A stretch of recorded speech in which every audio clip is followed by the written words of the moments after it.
The Dialog System Extras page has a free menu system add-on. This video will show you how to use and customize it. This is what the basic uncustomized menu system looks like.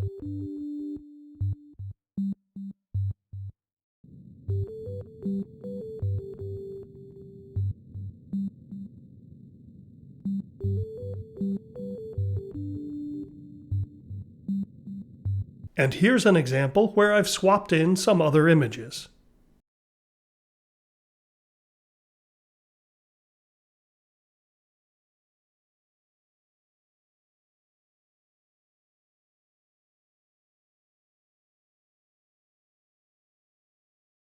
To get started, download the Save System Prefabs and Menu Framework packages from the Dialog System Extras page on pixelcrushers.com. Then import them into your project. Save System Prefabs will import into Plugins Pixel Crushers Common Save System Prefabs. The menu system will import into Dialog System Extras. The menu system uses TextMesh Pro, so make sure to import TextMesh Pro's essential resources. If you're using the evaluation version of the Dialog system, set input handling to both. If you're using the Asset Store version, you can set it or leave it set to input system if you prefer. Next, add the scenes to build settings. I've already added them in this project, so I'll just enable them in the scene list. You can either add these scenes as starting points or configure your own existing scenes with the menu system prefabs. In either case, make a note of the scene's indices in the list. You don't have to add the demo's gameplay scene. I'll add it here so we have a gameplay scene to play around with. Let's take a look at the start scene. It should have a dialog manager and a Save System Prefab from the Save System Prefabs folder. It also needs the main menu prefab. This prefab has several menu buttons as well as a configuration asset.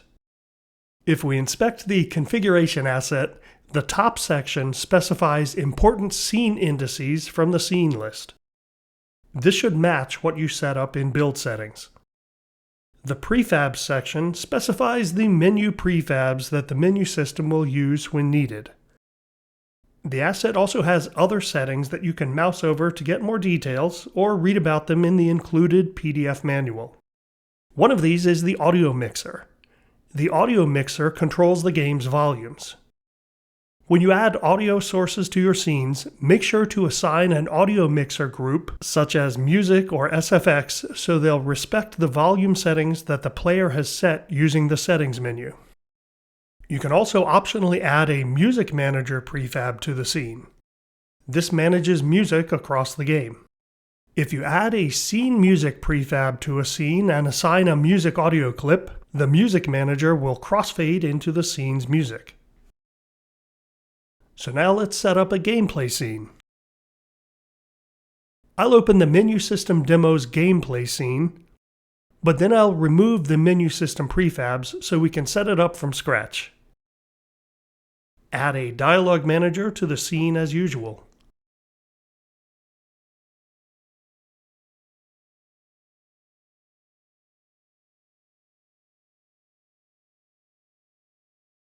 Then add the pause menu prefab to the scene.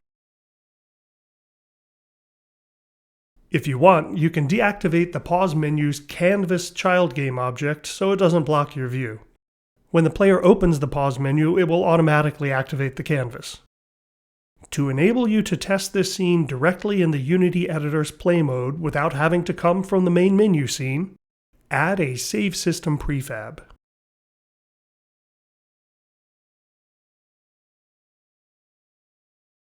If you want to play different music when entering this scene, you can add a scene music prefab and assign a music audio clip.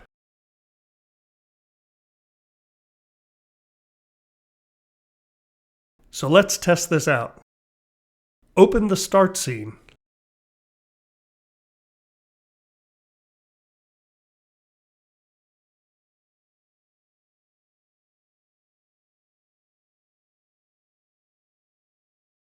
This is the Load Game panel. Let's take a look at it in more detail.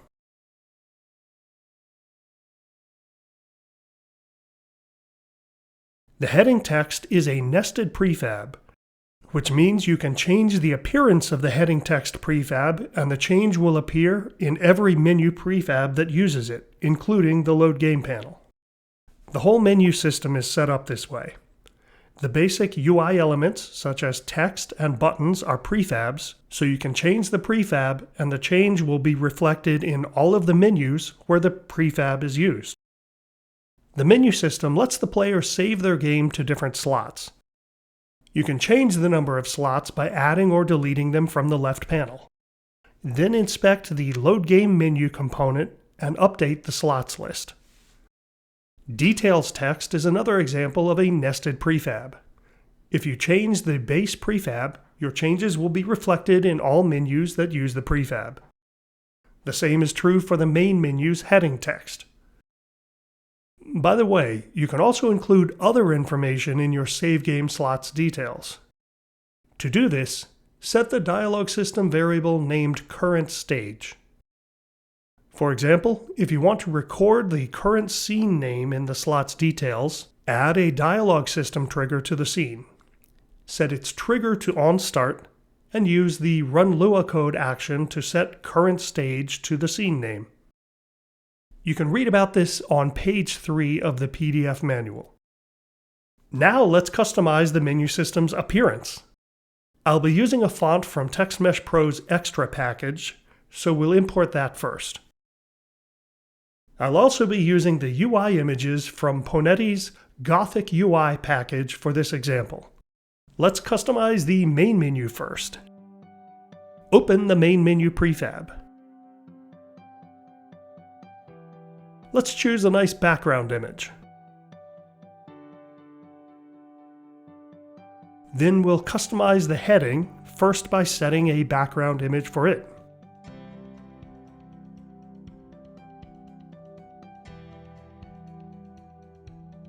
Since title text is a nested prefab, I'm not going to change it directly here.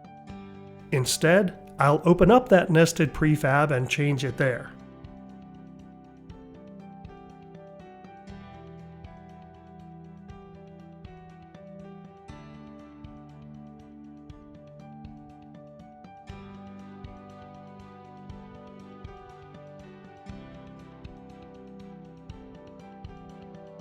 Then when we return to the parent prefab, you can see the change. We can also add a little more padding around the text.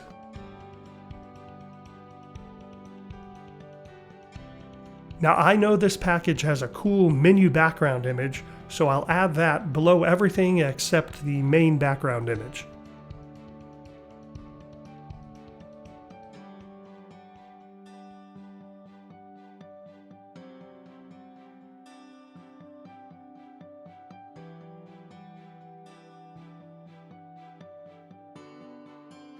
We'll look up the size and set it here.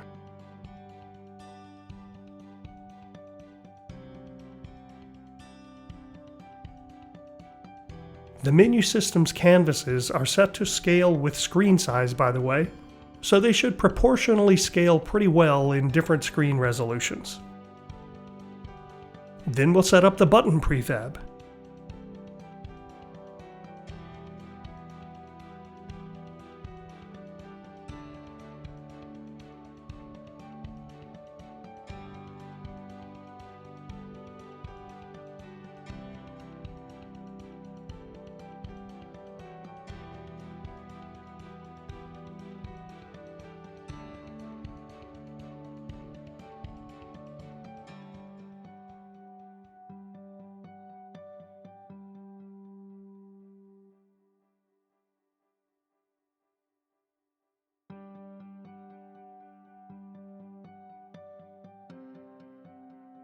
By editing the base button prefab, our new button appearance will be reflected in all menus that reference the prefab. All of this takes some tweaking to make it look how you want.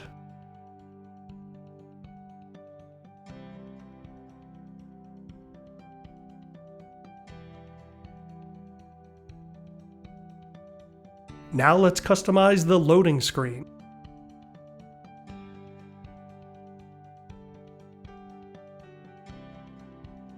First, we'll add another nice background image.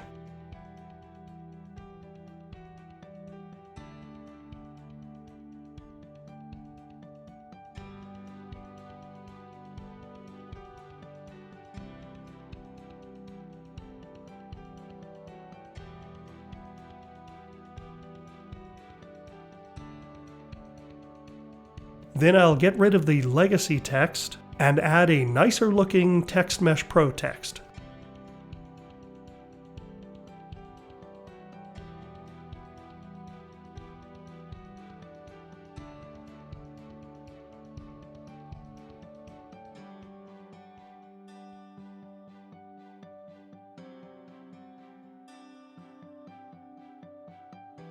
The loading screen has a progress bar, so we don't really need the animated flower. I'll deactivate that.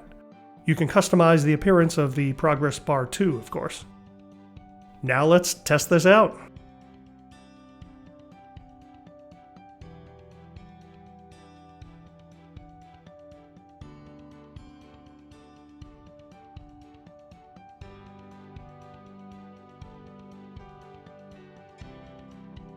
Notice that the loading screen logs errors. That's because its event system game object is set up for the legacy input manager. Open the loading screen scene, inspect the event system, and click the button to update it for the input system. You may have also noticed that the button changes to a blue tint when highlighted. Instead of doing that, let's swap out the sprite.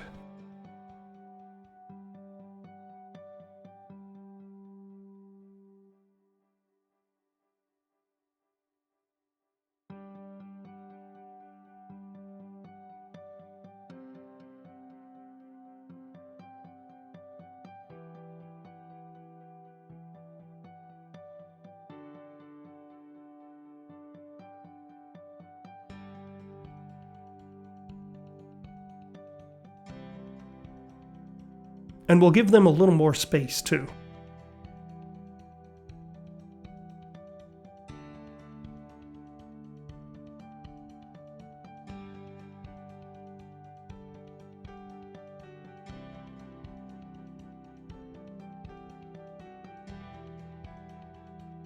Now when we play, the buttons look more polished. And that's it for the menu system tutorial. As always, if you have questions, please feel free to use the support form or post on the forum. Thanks for watching.